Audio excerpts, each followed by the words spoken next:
Hola a todos, bienvenidos a una nueva pizarra. En esta ocasión vamos a analizar el partido que se disputó ayer en Mestalla entre el Valencia Club de Fútbol y el Real Madrid. Bueno, vemos en principio dos alineaciones donde el Madrid sin Casemiro y previendo ese clásico, esa posible tarjeta, pues Zidane decide no ponerle y alinea a los tres mediocentros que más minutos están teniendo junto con él. Valverde quizás haciendo un poco más la función de Casemiro, veremos a ver también qué conlleva esa función y qué le quita y qué le da al Madrid, el que juegue un poquito más retrasado y siendo el jugador más posicional, y Modric y Kroos partiendo desde los interiores pues para intentar organizar el juego y como vamos a ver también posteriormente pues vamos a analizar todo un poco. Por contra vemos un 1-4-4-2 del Valencia bastante claro, donde deberían de tener inferioridad numérica en el centro del campo con dos jugadores solo, Coquelin y Parejo, con respecto a Valverde, Modric y Kroos, y vamos a ver que el partido sí que empezó de esa manera, con una superioridad clara y manifiesta del Real Madrid sobre el Valencia, también provocado porque el Valencia defendió muy abajo, demasiado hundido, demasiado cerca de su portería, y eso provocó que el Real Madrid pues tuviera una fase de media hora más o menos, donde el dominio del balón era claro, pero sin embargo, vamos a ver ahora por qué eso no se tradujo en clarísimas ocasiones. Sí que rondaron mucho, sí que hubo mucho tiro desde fuera del área, pero ocasiones claras en esa primera parte, exceptuando la de Benzema de cabeza, poco más pudimos ver. Bueno, vamos a pasar a continuación a analizar lo que os venía contando. Bueno, pues aquí vemos un poco esa primera media hora de la que estábamos hablando. Fijaros, un bloque muy bajo del Valencia, replegado de forma intensiva, todos en su propia mitad de campo, incluso Ferran y Rodrigo más bajos todavía. Y vemos el Madrid con una posesión clara de balón, con mucha gente adelantada, pero ahora vamos a ver un poco también por qué se produjo el que quizás en esta zona no llegasen tanto.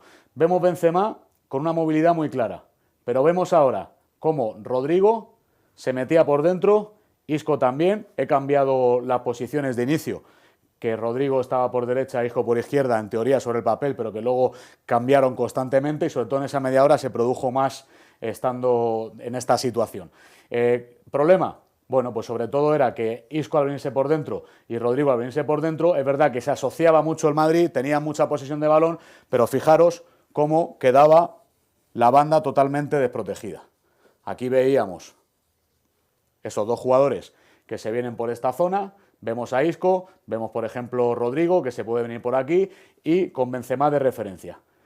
Fijaros lo fácil que resulta defender a Gallá y a Jaume Costa, las no subidas de Carvajal, algunas de Nacho, pero jugando a pierna cambiada también le cuesta bastante más, aunque es verdad que sacó centros, pero no había mucha presencia en área y llegaba el Madrid a esa zona de finalización. Por lo tanto, al final, si esos centros eran fácilmente defendidos por el Valencia, es verdad que la segunda jugada volvía otra vez a coger al Madrid, hacía un pressing tras pérdida muy fácil y entonces provocaba que la posesión constantemente fuera para el equipo blanco. Pero eso, como digo, no se tradujo tanto en llegadas y dentro del área con finalizaciones, y sí que tiros desde segunda línea. Es verdad que Valverde hizo dos tiros importantes, llegando pues un poco más a la frontal del área, pero en esa función que normalmente hace Casemiro de equilibrar entre fase ofensiva y defensiva, pues Valverde tiene mucha más libertad. Al ser el jugador que hacía esa función que Casemiro suele hacer normalmente, pues Valverde ya no estaba tan suelto para llegar y Modric y Kroos quedaban demasiado en esta zona sin llegar a pisar área. Eso al final pues se traduce en que las ocasiones no acaban siendo tan claras. A partir de ahí, de esa media hora y sobre todo ya más en la segunda parte, vemos un cambio muy importante en el juego. Y es que el Valencia adelanta la presión, entonces al Madrid ya le cuesta bastante más mantener esa conservación del balón. Vemos que en la salida de balón Valverde, Modric y Kroos quizás están bastante más separados y eso provoca que la salida no sea limpia. Sin embargo, a la hora de presionar el Madrid tampoco es el pressing de la primera parte y no resulta con la misma efectividad. Y eso lo vamos a ver ahora por qué. Principal motivo, porque aparece Parejo. En la primera media hora, cualquiera de los jugadores cercanos a Parejo, fuera Modric, fuera Valverde, fuera Kroos, hacían un marcaje individual sobre ese jugador. De forma que Parejo no podía sacar balón y a Coquelin le cuesta muchísimo más sacarlo, porque Parejo al final es el líder en esa faceta de juego de la zona de creación del Valencia y ahí se notó muchísimo su ausencia. Bueno, pues a partir de que Parejo empieza a aparecer, vamos a ver también por qué empieza a aparecer más, por esa variante que mete el Valencia y por ese fallo quizás en el pressing del Real Madrid. Cuando el Madrid presionaba la salida desde inicio, fijaros vamos a ver un dato muy, muy relevante. Aquí teníamos al extremo y el extremo se quedaba abierto y era Modric el que salía a Paulista y Benzema se quedaba con Garay. Hacían un 2 contra 2. Eso te permitía que el extremo del Madrid podía estar sobre su lateral y el extremo podría estar sobre su lateral. Había una igualdad numérica para salir y una superioridad en el centro del campo con Valverde y Kroos sobre Coquelin ya, porque Parejo estaba siempre marcado. Por lo tanto, la salida de Valencia ahí no le costaba muchísimo, tenían que tirar largo y aquí los duelos siempre eran para Ramos o para Varane. Eso cambia en el momento en el que o bien Isco o bien Rodrigo son los que empiezan, fijaros, esto desaparece, ya no va siempre Modric a saltar sobre el central y si es este jugador el que viene, fijaros, ya dejan un desajuste totalmente en la banda. Y pasaba lo mismo por esta zona. Si se situaba aquí, ya esta salida la tenía limpia y esta salida la tenía limpia. ¿Y cómo la aprovechaban? Pues porque el marcaje sobre Parejo ya no era el mismo. Ya Parejo estaba mucho más solo, encontraba...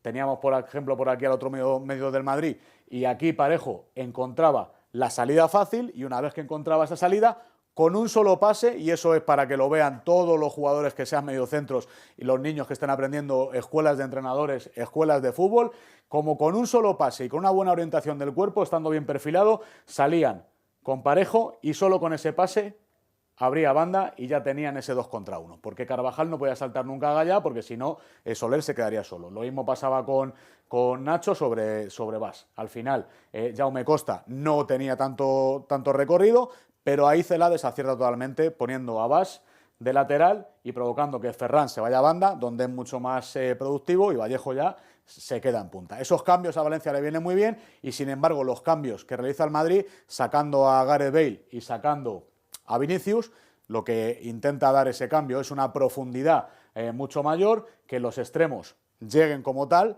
y sin embargo apenas participan en el juego. Bale se mete mucho por dentro una vez que sale por banda derecha y si se sigue metiendo por dentro sigue acumulando gente. Aquí el Valencia lo tenía totalmente controlado porque había densidad de jugadores del Madrid, densidad del Valencia y a densidad siempre sale beneficiado el equipo que defiende. Por lo tanto no pudimos ver tantísimas ocasiones del Madrid como la, bueno, sobre todo como la posesión, el porcentaje de posesión, pues nos dice al verlo, ¿no? Que fue claramente superior al de Valencia. Sin embargo, Valencia bien agazapado, bien replegado, intenta aprovechar los espacios, tuvo 3-4 contraataques bastante claros y bastante rápidos, y bueno, pues al final se vio en ese 1-0 y con la ya sabida finalización del partido por parte de Courtois, que lo hemos puesto ahí en mayúsculas, con esa aportación, con esa debilidad del Valencia en ese momento. Luego hacía unas declaraciones Ferran comentando que no había una marca sin nada a Courtois, cosa que es lógico, pero ahí el futbolista sí que tiene que ser inteligente. Cuando te viene un portero, en este caso, de 2 metros, hay que coger esa marca como sea rápidamente, y bueno, ya vimos en esa segunda, tercera jugada de rechace, donde al final Benzema estuvo listo y puso un empate que yo creo que además es justo, porque el Madrid fue superior en la primera, yo creo que el Valencia ligeramente quizás en la segunda, y fue un reparto justo de puntos. Por lo tanto, pues bueno, vimos un gran partido, hemos visto las variantes tácticas que se dieron, espero que os haya gustado y nos vemos en la siguiente, que será la del Gran Clásico. Un placer.